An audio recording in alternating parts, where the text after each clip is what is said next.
नमस्कार। एक बार फिर से आप सभी का बहुत बहुत स्वागत है परीक्षा वर्ल्ड के इस यूट्यूब चैनल में। दोस्तों, हमने सिलेबस के अकॉर्डिंग जो ग्राम समाज और विकास की सीरीज शुरू की हुई है उसको आज हम और आगे बढ़ाएंगे तथा आज से हम पढ़ना स्टार्ट करेंगे ग्रामीण विकास योजनाओं को। जितनी भी इम्पोर्टेंट सेंट्रल गवर्नमेंट की स्कीम्स हैं जो ग्रामीण विकास के लिए चलाई गई हैं उन सभी को आज से हम पढ़ना स्टार्ट करेंगे। यह हमारा पहला वीडियो है ग्रामीण विकास योजनाओं का। इसमें हम उन्हीं योजनाओं पर मेन फोकस करेंगे जो कि सेंट्रल गवर्नमेंट के द्वारा चलाई गई हैं ग्रामीण विकास के लिए। तो चलिए वीडियो को शुरू करते हैं और देख लेते हैं कि आज का हमारा जो पहला वीडियो है इसमें हमने कौन कौन से इम्पोर्टेंट योजनाओं को सम्मिलित किया हुआ है। तो चलिए वीडियो को शुरू करते हैं। तो पहली स्कीम आपके सामने है।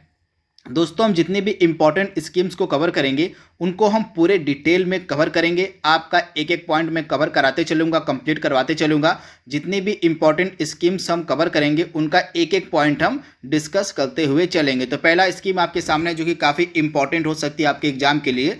पहली स्कीम का नाम है प्रधानमंत्री किसान सम्मान निधि योजना, जिसको हम शॉर्ट फॉर्म पीएम किसान भी कहते हैं। आप याद रखिएगा, प्रधानमंत्री किसान सम्मान निधि को हम पीएम किसान योजना भी कहते हैं। तो आप इसे ध्यान दीजिएगा। यह एक केंद्र प्रायोजित योजना है, आप इसे ध्यान दीजिएगा।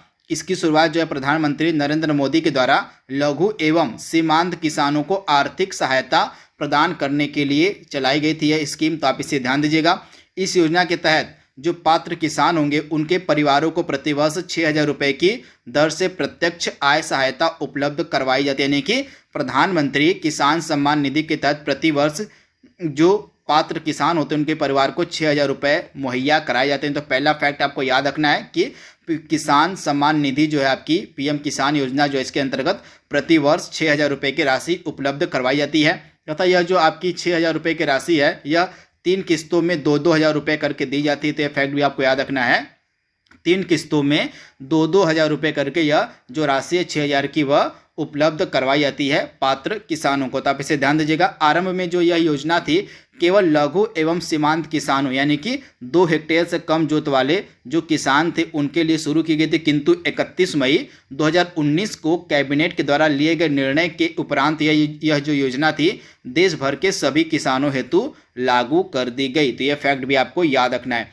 इस योजना का जो वित्त पोषण है केंद्र सरकार के द्वारा किया जाता है। तो आप इसे ध्यान दीजिएगा। यह पूरी तरह से केंद्र सरकार की योजना है। इस योजना पर अनुमानतः 75,000 करोड़ रुपए का वार्षिक व्यय आएगा। तो आप इसे ध्यान दीजिएगा। इस योजना के अंतर्गत जो है प्रतिवर्ष जो व्यय है वह अनुमानतः रखा गया है कि 75,000 करोड़ रुपए का प्रतिवर्ष इस योजना पर व्यय आएगा। तो ये सारे फैक्ट आपको याद रखना है प्रधानमंत्री किसान सम्मान निधि योजना से जुड़ा। तो आप इसे ध्यान दीजिएगा, इंपॉर्टेंट है। इसके बाद अगला स्कीम आपके सामने क्या है देख लीजिए। 5 स्टार विलेज स्कीम, यह भी ग्रामीण विकास के लिए चलाई गई एक इम्पॉर्टेंट स्कीम है। इससे जुड़े कौन कौन से फैक्ट हैं जो आपके एग्जाम में पूछे जा सकते हैं, आइए उनको देख लेते हैं। तो सबसे पहले इसका वर्ष याद रखना है कि यह जो स्कीम है कब शुरू की गई थी। तो इस स्कीम को शुरू किया गया था सितंबर 2020 में। किसके द्वारा शुरू किया गया था? तो आपका भारतीय डाक विभाग के द्वारा। इंपॉर्टेंट है, सितंबर 2020 में भारतीय डाक विभाग के द्वारा जो है 5 स्टार विलेज स्कीम को शुरू किया गया था। इंपॉर्टेंट है, देश भर के ग्रामीण क्षेत्रों में प्रमुख डाक योजनाओं की सार्वभौमिक कवरेज सुनिश्चित करने के लिए जो है 5 स्टार विलेज स्कीम को शुरू किया गया था। तो आप इसे ध्यान दीजिएगा। इस योजना की जो शुरुआत है महाराष्ट्र से हुई थी, यह भी इंपॉर्टेंट फैक्ट है। तथा इस योजना के अंतर्गत कौन कौन सी स्कीम सम्मिलित की गई उनको भी देख लीजिए, आपसे एग्जाम में पूछी जा सकती है। तो इस योजना के अंतर्गत 5 इंपॉर्टेंट स्कीम्स सम्मिलित की गई हैं। बचत बैंक खाते व आवर्ती जमा खाते, उसके बाद सुकन्या समृद्धि खाते, इसके बाद तीसरी है वित्त पोषित डाकघर बचत खाता तथा भारतीय डाक पेमेंट खाता। उसके अलावा चौथी स्कीम आपके सामने है पोस्टल लाइफ इंश्योरेंस पॉलिसी या ग्रामीण डाक जीवन बीमा पॉलिसी। और 5वीं आपकी स्कीम है प्रधानमंत्री सुरक्षा बीमा योजना खाता या प्रधानमंत्री जीवन ज्योति बीमा योजना खाता। ये 5 इंपॉर्टेंट योजनाएं जो हैं आपकी 5 स्टार विलेज स्कीम के तहत शुरू की गई हैं। मान लीजिए कोई अगर गांव है, यदि कोई गांव उपरोक्त सूची यानी कि जो आपके 4 योजनाएं दी मतलब 5 योजनाएं दी गई हैं, यदि किसी गांव में इन 5 योजनाओं में से 4 योजनाओं के लिए सार्वभौमिक कवरेज प्राप्त करता है यदि कोई गांव, तो उस गांव को जो है 4 स्टार का दर्जा दिया जाएगा। यानी कि मान लीजिए इस योजना के तहत जो 5 स्कीम्स दी गई हैं, इनमें से कोई 4 स्कीम्स किसी गांव में पूरी तरह से लागू हो जाती हैं तो उस गांव को हम कहते हैं कि वह जो गांव है वह 4 स्टार गांव है। इसी तरह यदि कोई गांव 3 योजनाओं को पूरा करता है तो उस गांव को हम 3 स्टार का दर्जा देंगे। तो ये सारे फैक्ट आपको याद रखने हैं, इंपॉर्टेंट है। तथा इस स्कीम की जो शुरुआत है भारतीय डाक विभाग के द्वारा की गई थी। किसके लिए? तो ग्रामीण विकास के लिए। अगली इंपॉर्टेंट स्कीम आपके सामने है दीनदयाल उपाध्याय ग्रामीण कौशल योजना। काफ़ी इंपॉर्टेंट स्कीम है, आपसे एग्जाम में यह डायरेक्टली पूछी जा सकती है। दोस्तों जितनी भी मैं इंपॉर्टेंट स्कीम आपको पढ़ाते चलूँगा ये सभी ग्रामीण विकास की योजनाएं हैं। केवल हम छोटी छोटी मतलब एक वीडियो में हम केवल 5 ही स्कीम्स को कवर करते हुए चलेंगे, जिससे आप पर बर्डन न पड़े। आप थोड़ा थोड़ा करके स्कीम्स को याद करते हुए चलेंगे तो इस तरह से आपके दिमाग में स्कीम्स बैठती जाएंगी। तो प्रत्येक वीडियो में हम सिर्फ 5 ही स्कीम को कवर करते चलेंगे पूरे डिटेल के साथ। तो इसी क्रम में आपकी तीसरी स्कीम कौन सी है? पंडित दीनदयाल उपाध्याय ग्रामीण कौशल योजना। इसको शुरू कब किया गया था? तो इसको शुरू किया गया था आपका शुरू किया गया था 25 सितंबर 2020 को अंत्योदय दिवस के अवसर पर। आप इसे ध्यान दीजिएगा, इस स्कीम को शुरू किया गया था 25 सितंबर 2020 को अंत्योदय दिवस के अवसर पर। तथा इस स्कीम को कौन सा मंत्रालय चलाता है? तो ग्रामीण विकास मंत्रालय। तो आप इसे ध्यान दीजिएगा, ग्रामीण विकास मंत्रालय के द्वारा ही इस स्कीम को शुरू किया गया था। इंपॉर्टेंट है।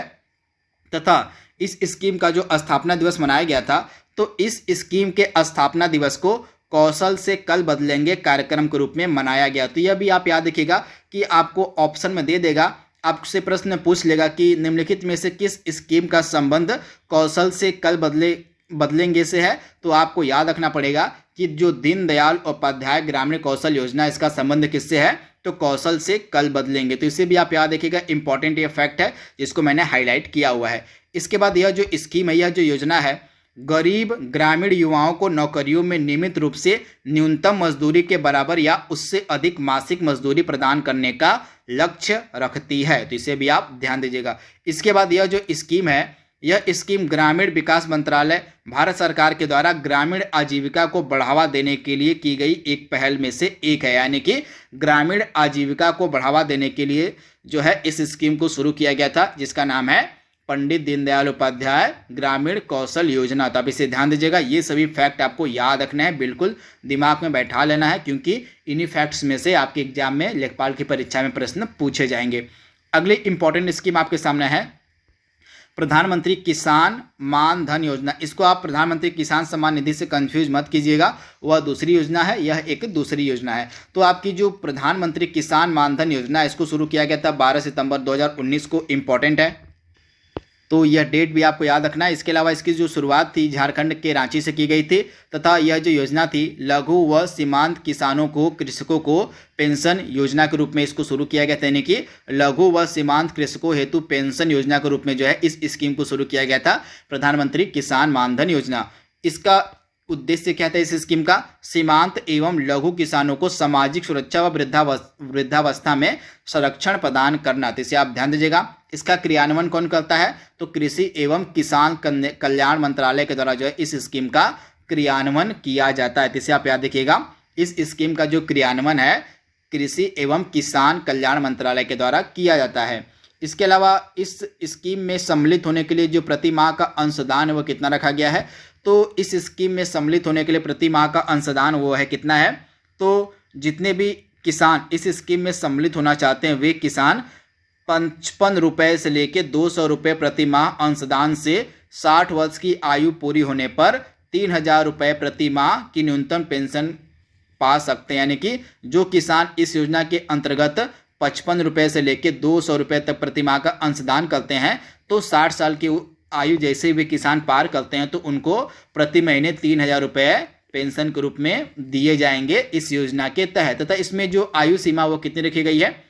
इसमें आयु सीमा रखी गई है 18 से लेकर 40 वर्ष। इसे आप ध्यान दीजिएगा। इस योजना में शामिल होने के लिए किसानों की जो आयु सीमा है वो कितनी है? तो 18 वर्ष से 40 वर्ष के बीच इसकी आयु सीमा है। तथा यह जो योजना है यह एक स्वैच्छिक योजना है जिसमें किसानों के योगदान की राशि के बराबर केंद्र सरकार राशि, मतलब यह जो योजना इसमें किसानों के योगदान की राशि के बराबर जो राशि है वह केंद्र सरकार भी देती है, तो इसे भी आप ध्यान दीजिएगा, इम्पॉर्टेंट है। इसके बाद लास्ट वाला जो फैक्ट मैंने यहाँ पे लिखा हुआ है वह मोस्ट इम्पॉर्टेंट है। इस योजना के अंतर्गत किसानों के सामने यह विकल्प दिया गया है कि जो किसान है वह यह विकल्प चुन सकते हैं कि उसके मासिक योगदान की जो राशि, यानी कि जो आपकी अंशदान की जो राशि है 55 रुपये से लेकर 200 रुपये प्रति माह की, इस मासिक योगदान की राशि को प्रधानमंत्री किसान सम्मान निधि योजना के अंतर्गत जो राशि दी जाती है उससे सीधा काट लिया जाए। सिंपल सी बात यह है कि वे किसान जो प्रधानमंत्री किसान सम्मान निधि के अंतर्गत 6,000 रुपये पाते हैं, तो वे किसान अगर इस योजना में सम्मिलित होना चाहते हैं तो उनको यह विकल्प दिया गया कि उनको जो 6,000 रुपये दिए जाते हैं मासिक प्रधानमंत्री किसान सम्मान निधि योजना के अंतर्गत, तो उस 6,000 रुपये में से उनका जो मासिक अंशदान है इस योजना के तहत वह सीधे काट लिया जाए। तो यह विकल्प भी किसानों के सामने रखा गया है इस योजना के अंतर्गत, तो इसको तो आप बिल्कुल ध्यान से याद कर लीजिएगा, इम्पॉर्टेंट है। इसके बाद आज की 5वीं स्कीम आपके सामने है प्रधानमंत्री फसल बीमा योजना, इम्पॉर्टेंट है। इसकी शुरुआत की गई थी 13 जनवरी 2016 को, इसे आप याद कर लीजिएगा। तथा इस योजना की शुरुआत देश में किसानों को न्यूनतम और समान बीमा किस्त पर एक व्यापक जोखिम समाधान प्रदान करने के लिए की गई थी इस योजना की शुरुआत।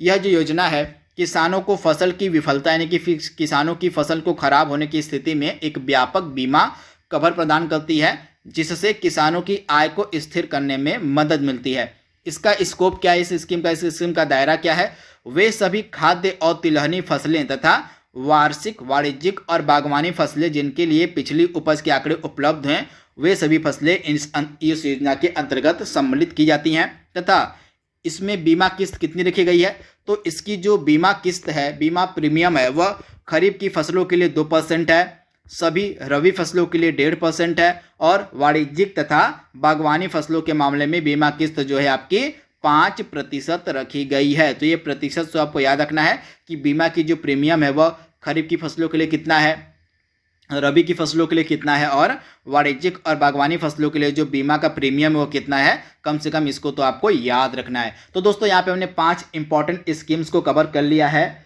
और जो कि ग्रामीण विकास के लिए चलाई गई हैं। इसका PDF मैं आपको टेलीग्राम चैनल पर दे दूंगा, सिंपल सा लिंक आपको मिलेगा डिस्क्रिप्शन बॉक्स में। उस डिस्क्रिप्शन बॉक्स में जाकर आप हमारा टेलीग्राम चैनल ज्वाइन कर लीजिएगा तथा टेलीग्राम चैनल पे इसका जो PDF है आपको फ्री में दे दिया जाएगा। तो आज के लिए बस इतना ही, इसका अगला भाग जल्द ही हम अपलोड करेंगे। तब तक के लिए thank you, thanks for watching, thank you.